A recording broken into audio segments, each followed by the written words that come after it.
दोस्तों, तो हम लाए हैं आज आपके लिए पूरी कहानी हरियाली तीज की। तो आओ सुनाएं। हिंदू धर्म में हर एक व्रत और त्योहार का विशेष महत्व है। हर व्यक्ति किसी देवी देवता को समर्पित होता है और उस दिन उनका पूजन अत्यंत फलदायी होता है। ऐसे ही व्रत त्योहारों में से एक है हरतालिका तीज यानी हरियाली तीज का त्यौहार।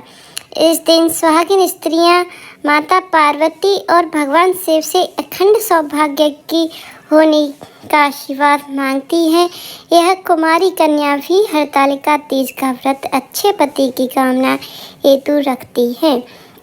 हरतालिका तीज में सुहागिन महिलाएं 16 श्रृंगार करके माता पार्वती और भगवान शिव का पूरे मनोयोग से पूजन और कथा करती हैं और पति की लंबी आयु की कामना करती हैं। हरियाली तीज और व्रत से जुड़ी एक पौराणिक कथा के अनुसार माता पार्वती ने पर्वतराज हिमालय के घर जन्म लिया। माता पार्वती बाल्यावस्था से ही भगवान शिव की पूजा अर्चना करती थी।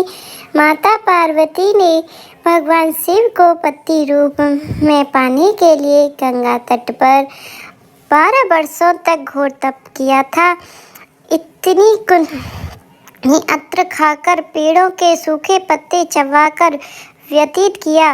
माँ की विकराल चलता में तुमने निरंतर जल में प्रवेश कर तप वैशाख की जला देने वाली गर्मी में पहुंचा, जिससे शरीर को तपाया। श्रावण की मुसलधार वर्षा में खुले आसमान के नीचे बिना अन्न जल ग्रहण करके समय व्यतीत किया। उनके पिता इस कष्ट साध्य तपस्या को देखकर बड़े दुखी होते थे। एक दिन देवी पार्वती की तपस्या को देखकर नारद जी महाराज हिमालय के महल में पधारे।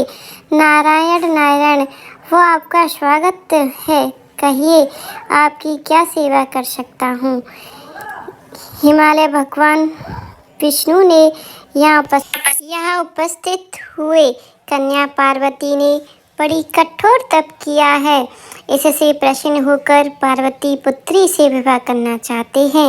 इस संदर्भ में आपकी राय जानना चाहता हूँ। देव ऋषि, मैं आपको प्राप्त सुना कर समस्त चिंताएं दूर कर दी। स्वयं विष्णु कन्या का वरण करना चाहते हैं तो भला मुझे क्या आपत्ति हो सकती है। वे तो साक्षात ब्रह्म है महर्षि। यह तो हर पिता की इच्छा होती है कि उसकी सुपुत्री सब सुखों को प्राप्त करे, ताकि सार्थकता इसी में है कि पति के घर जाकर उसकी पुत्री घर से अधिक पर्वतराज हिमालय की स्वीकृति पाकर नारद जी विष्णु जी के पास पहुंचकर उनके विवाह के निश्चय होने का समाचार सुनाया। मगर इस विवाह के संदर्भ की माँ पार्वती के कानों में पड़ी तो उनके दुख का ठिकाना न रहा। पार्वती, विष्णु भगवान से विवाह के बारे में सुनकर तुम दुखी हो गई। मैंने सच्चे हृदय से भगवान भोलेनाथ का वरण किया, किंतु मेरे पति ने विवाह विष्णु जी से निश्चय कर दिया। मैं विचित्र धर्म संकट में हूँ, अब क्या करूँ। प्राण छोड़ देने के अतिरिक्त अब कोई भी उपाय नहीं बचा।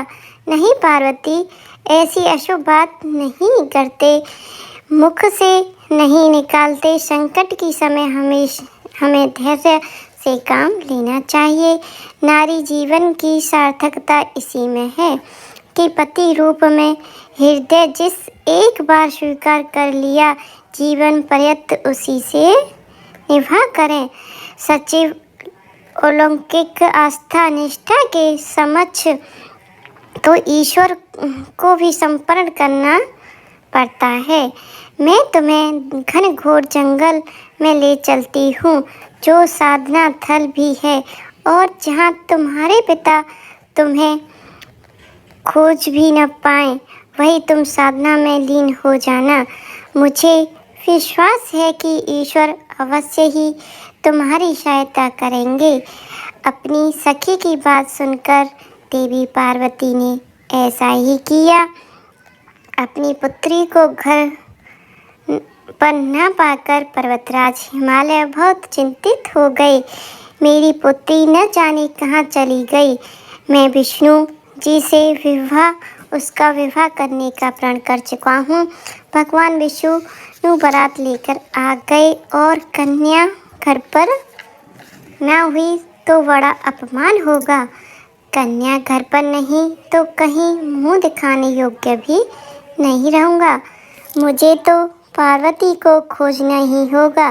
पर्वतराज हिमालय पार्वती की खोज शुरू कर दी। इधर पार्वती अपनी सखी के साथ नदी के तट पर एक गुफा में भगवान शिव की आराधना में लीन थी। तृतीया को हस्त नक्षत्र था।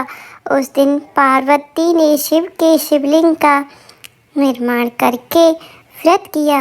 रात भर वो भगवान शिव की स्तुति करती रही। ओम नमः शिवाय, ओम नमः शिवाय। देवी पार्वती की घोर तपस्या के प्रभाव से भगवान शिव का आसन डोलने लगा। उनकी समाधि टूट गई और वह देवी पार्वती के समक्ष प्रकट हुए। देवी पार्वती, मैं तुम्हारी तपस्या से प्रसन्न हूँ। तुम जो चाहो वर मांगो। प्रभु, मैं आपको हृदय से पति के रूप में वरण कर चुकी हूँ। यदि आप सचमुच मेरी तपस्या से प्रसन्न होकर यहाँ पधारे हैं तो मुझे अपनी अधर्म के रूप में स्वीकार कर लीजिए। क्या पार्वती, तुम मेरे साथ खुश रह पाओगी? मैंने बचपन से ही आपको अपना पति मान लिया था।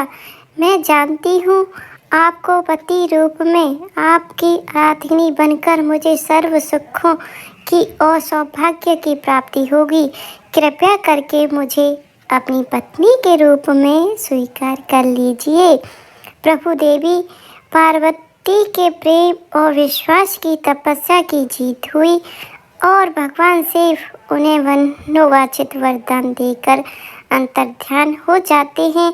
उसी समय अपने दरबारियों सहित गिरिराज हिमालय की पुत्री पार्वती को खोजते खोजते वहां पहुंचते हैं।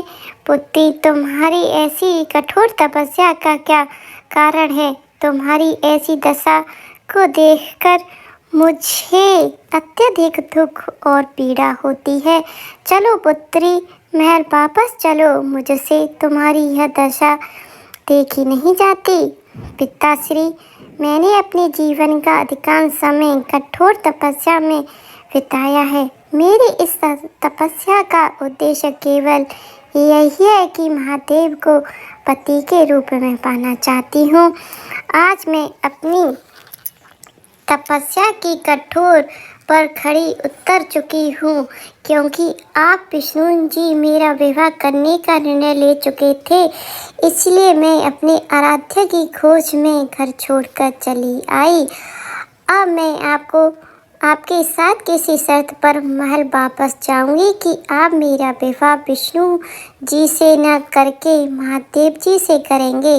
पार्वती के हृदय को देखकर पर्वतराज हिमालय मान गए और देवी पार्वती को घर ले गए। कुछ समय के पश्चात समस्त विधि विधान से भगवान भोलेनाथ से हमको और देवी पार्वती का विवाह क्रमबद्ध कर शुक्ल तृतीया को देवी पार्वती ने महादेव की आराधना करके जो व्रत किया था, उसी के फलस्वरूप उनका विवाह हो सका। उस दिन से हरियाली तीज का व्रत प्रारंभ हो गया। कहा जाता है जो कोई स्वागत स्त्रियां और गौरी कन्या इस व्रत को करती हैं, भगवान भोलेनाथ और माता पार्वती उन्हें मनोवांछित फल देते हैं। इसलिए सौभाग्य की इच्छा करने वाले प्रत्येक व्यक्ति को हरियाली तीज व्रत पूरी निष्ठा तथा आस्था से करना चाहिए। मेरी वीडियो अच्छी लगी हो तो लाइक सब्सक्राइब करना ना भूलें। बाय।